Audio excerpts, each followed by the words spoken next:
جو ٹینشن میں مبتلا کرتے ہیں, پریشانیاں پیدا کرتے ہیں عام آدمی کے لیے. بالکل اسٹریس ہے کافی معاشرے سٹریسز میں. ہیں, بالکل ہے نا جی, محرومیاں ہیں.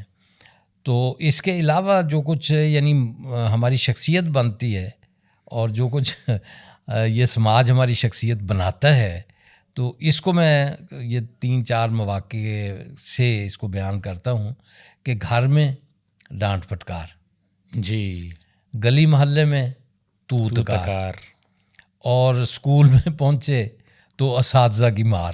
بالکل یہ ہمارا بچپن تھا. کئی سالوں سے آپ سے یہ ہم سن رہے ہیں, اگرچہ گورنمنٹ نے اس پہ پابندی لگا دی ہے, جی, لیکن ایک استاد تھے, انہوں نے, ان کے سامنے میں نے یہی گفتگو کی, دیگر اساتذہ بھی تھے, یعنی لیکچر تھا میرا اساتذہ میں. تو میں نے کہا کہ جب آپ ایک بچے کو مارتے ہیں نا تو اس کی شخصیت میں ایک ڈینٹ ڈال دیتے ہیں. بالکل ایسے ہی ہے.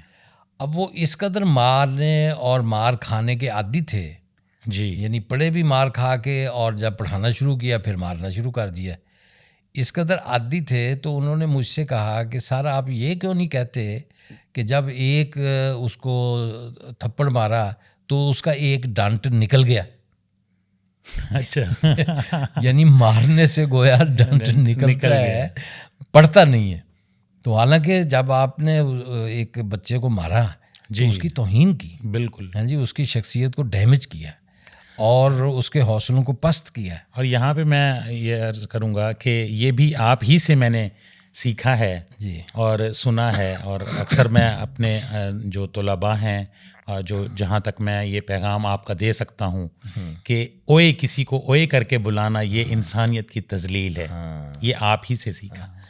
جو اپنے آپ کو تکبر سے بلانا, جی, ایک تو ہم نا آپس میں دوست, جی, جی, ہے نا جی, جس سے پھر دوسرے کی توہین نہیں ہوتی بلکہ برابر ہے, فرینکنیس کا ماحول ہے. لیکن جب کوئی بڑا اپنے آپ کو بڑا سمجھتے ہو کسی کو ادنا سمجھ کے بلائے نا, جی, یہ اس کی توہین ہے.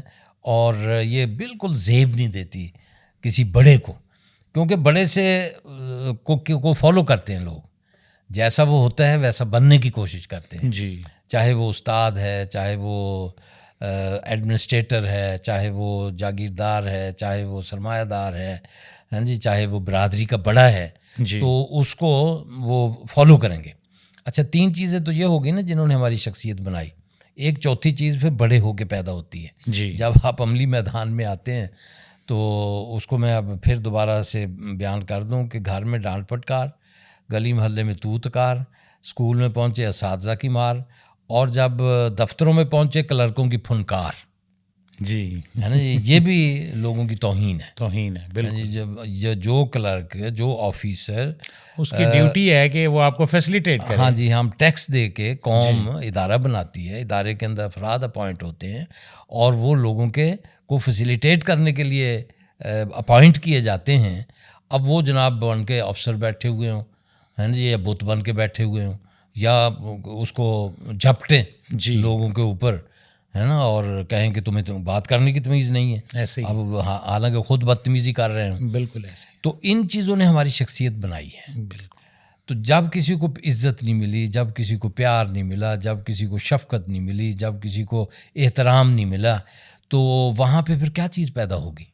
غصہ, بالکل, تشدد, ہے نا جی. اب اور ہماری اسی سے ہی ہم دیکھ رہے ہیں آج ہمارے معاشرے میں, چونکہ ہمارا جو آج کا موضوع ہے روزہ اور خوش کلامی, تو ہم یہ دیکھ رہے ہیں کہ ہم روزے کے ساتھ ہیں لیکن ہم غصے کو نہیں چھوڑ رہے ہیں. تو اس روزہ صرف بھوک اور پیاس کا نام تو نہیں ہے. تو یعنی کیسے الٹ ہو گیا ہے کہ رسول اللہ صلی اللہ علیہ وسلم تو فرماتے ہیں کہ بھی روزے میں جھگڑنا نہیں ہے آپ نے. جی, اگر کوئی آپ کے منہ کو آئے نا, آپ انہیں کہہ دیں کہ میں روزے دار ہوں. سبحان اللہ, ہیں جی, سبحان اللہ, تاکہ معاملہ ختم ہو جائے, بالکل, اور یہ آگے نہ بڑھے. بالکل. لیکن ہم اس کو دوسری طرح استعمال کرتے ہیں. اور مجھے آج بڑا روزہ لگا ہوا ہے, تجھے روزہ لگا ہوا ہے تو ذرا نرمی اختیار کر, جی, ہمت پکڑ. بالکل. تو وہ روزہ لگا ہوا ہے, اس کا مطلب یہ ہے کہ میں بڑا تپا ہوا ہوں, ہیں جی, میں بڑا یعنی غصے میں ہوں. غصے میں ہوں. یہ روزہ تو غصہ نہیں سکھاتا ہے, غصے پہ قابو پانا سکھاتا ہے. بالکل. ہاں جی, الصوم جنہ, نبی صلی اللہ علیہ وسلم کا فرمان ہے کہ روزہ ڈھال ہے. ڈھال ہے. ہاں جی, یہ ہر برائی کے سامنے ڈھال بن جاتا ہے, بندے کی حفاظت کرتا ہے. اس کے اندر جو خامیاں ہیں, ہاں جی ان کو کور کرتا ہے بالکل. اور اللہ کی عدم اطاعت کی طرف نہیں جانے دیتا، بلکہ بندے کو اللہ کی اطاعت پہ باندھ کے رکھتا ہے. بالکل. اور جو حسن اور خوبیاں، حسن سیرت جی ہیں جی، کمالات شخصیت کے ہیں جی، اور خوبیاں اخلاق کی جو آپ کے اندر موجود ہیں اور آپ میں موجود ہیں اور آپ کو پتہ ہے بالکل. ہیں جی، ان کا اظہار کرتے ہیں آپ روزے کے ذریعے سے. بے شک. اور جبکہ یہ روزہ صوم و جنہ، اس میں جہنم کی آگ کے لیے بھی یہ روزہ ڈھال ہے. جہنم کے آگ کے لیے خود بخود ڈھال بن جائے گا جب آپ اعلیٰ صفات اپنائیں گے اور بری خامیوں سے اپنے آپ کو بچا لیں گے، پاک کر لیں گے اور اس کو ڈھال بنا لیں گے. ہاں جی، میں آج روزے سے ہوں اس لیے میں نے غصے نہیں ہونا، میں روزے سے ہوں اس لیے کسی کے ساتھ بد کلامی نہیں کرنی، میں روزے سے ہوں تو ہر وقت مسکراتے رہنا ہے. ہاں جی، اور دوسرے کو ایک اور بات میں آپ کو عرض کروں کہ یہی آنے والے اسٹوڈنٹس بیچارے آتے تھے دور دراز سے، کوئی دیہات سے آئے، تو وہ داخل ہوتے تھے کمرے میں بعض کہ جیسے خوف زدہ سے چہرے کے اوپر چھائیاں، یعنی وہ ہوائیاں اڑی ہوئی ہیں. ہاں جی، رنگ پیلا پڑا ہوا ہے. کس کے پاس آ رہے ہیں؟ استاد کے پاس. بھئی استاد کو تو ایسا نرم مزاج اور خوش کلام ہیں جی اور پسندیدہ شخصیت ہونا چاہیے. استاد تو آئیڈیل ہوتا ہے، تو آ کے وہ اعتماد محسوس کرے کہ چھاؤں میں آ گیا ہوں میں، کہ استاد کے ساتھ اپنے پرابلم کو شیئر کرے. جب وہ اس کے پاس یہ کیپیسٹی نہیں ہے کہ استاد سے کوئی بات کر سکے تو پھر اچھا میں پھر ایسے لوگوں کے لیے خاص طور پہ جی ان کو اسمائل دیتا تھا، ان کو اپنائیت سے ان کے ساتھ بات کرتا تھا. تو میں دیکھتا تھا، مجھے خوشی ہوتی تھی اندر ہی اندر کہ بندے کا کچھ اوسام بحال ہوئے ہیں. بالکل ایسے جی، اس کی شخصیت ذرا لوٹ آئی ہے، وہ میرے ساتھ بات کرنے میں آسانی اس کے لیے پیدا ہو گئی ہے. تو اب یہ رویہ کس نے بنایا ہوا ہے؟ استاد کا. ہاں جی، یہ کل بھی میں نے بات کی اور یہ مجھ پہ منکشف ہوئی، یوں کہہ لیجئے کہ ہمارا زور ہے یعنی تعلیم کا مقصد کیا ہے؟ نمبر 1 علم دینا، نمبر 2 تربیت کرنا. یہ ہمارے ہاں جو رائج ہے. تو علم تو ظاہر ہے کہ وہ تو منتقل ہوتا ہے جی، لیکن یہ تربیت کی بجائے نا میں جس لفظ کو زیادہ موزوں سمجھتا ہوں وہ ہے نشو و نما کرنا. بالکل. ہاں جی، شخصیت کی شخصیت کی نشو و نما ہو رہی ہے. ہاں جی، اسٹوڈنٹ ہے آپ علم کے ذریعے سے آبیاری ہوتی ہے اور آبیاری سے اس کی نشو و نما ہو رہی ہے. آپ اس کی نشو و نما کر رہے ہیں، اس کی شخصیت کی. بالکل. اب اس میں اس کے اندر کانفیڈنس پیدا کرنا، اس کو بولنے کے قابل بنانا اور اسے اس راستے پر لگانا کہ وہ اپنی خوبیوں کو پروان چڑھاتا چلا جائے. بالکل. اور خامیوں کو نیچے دباتا چلا جائے. بالکل جی، اور سوچنے سمجھنے کی اس کے اندر صلاحیت پیدا کرنا جی، اور اسے غور و فکر پہ آمادہ کرنا. یہ ساری چیزیں نشو و نما کا حصہ ہے. بے شک. اور استاد کا فرض ہے طالب علم کی نشو و نما. اب اگر وہ بیچارہ خوف زدہ ہو کے بیٹھا ہوا ہے، میں ہر وقت ڈانٹ پٹکار پہ لگا رہتا ہوں، سختی کرتا ہوں اور اس کو ڈرا کے رکھتا ہوں تو کمیونیکیٹ نہیں کر پاتا.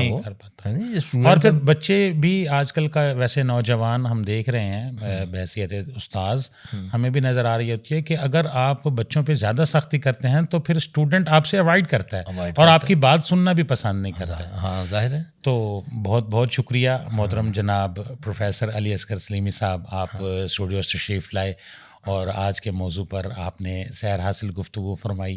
آپ کی تشریف آوری کا بہت بہت شکریہ. انشاءاللہ آگے بھی ہم آپ کو دعوت دیں گے، آپ اسٹوڈیو سے تشریف لائیں اور مختلف موضوعات پر مزید آپ سے ہم گفتگو کریں گے.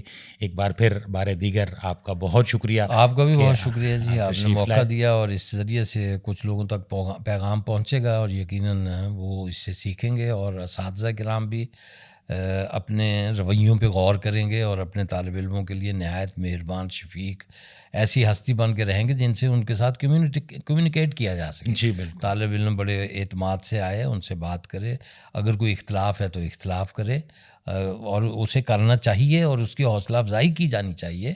استاد یہ مت سمجھے کہ میری توہین ہو گئی ہے. بالکل جی، بلکہ اس پہ خوش ہو کہ میرے بچے نے، میرے ہاتھوں پروان چڑھنے والے نے مجھ سے ایک نیا دوسرا رائے اختیار کی ہے تو یہ آگے بڑھے گا اور آگے تک جائے گا انشاءاللہ. بہت شکریہ استاذ محترم. ناظرین اکرام، پروگرام آپ نے ملاحظہ فرمایا. آج کے پروگرام کا ہمارا موضوع تھا روزہ اور خوش کلامی، اور میرے استاذ محترم پروفیسر علی اصغر سلیمی صاحب، سابق صدر شعبہ علوم اسلامیہ بہاؤالدین زکریا یونیورسٹی ملتان، آپ نے اس موضوع پر تفصیل سے گفتگو فرمائی. اور دیکھیں، روزے کا جو مقصد ہے اس میں ہم نے اللہ کا تقوی حاصل کرنا ہے، اور اس میں ہم نے اللہ کے جو احکامات ہیں ان کے مطابق ہم نے چلنا ہے. تو یہ بھی اللہ کا ایک حکم ہے. غیر رمضان میں بھی یہی حکم ہے کہ لوگوں کے ساتھ خوش کلامی کے ساتھ ہم نے بات کرنی ہے، ہم نے ان کے ساتھ اچھے انداز میں گفتگو کرنی ہے. جبکہ رمضان المبارک میں اس کو خاص طور پر اس کو ہم نے اپنا جو غصہ ہے اس کو کنٹرول میں رکھنا ہے اور لوگوں کے ساتھ اچھے انداز میں بات کرنی ہے. امید کرتا ہوں آپ کو پروگرام پسند آیا ہوگا.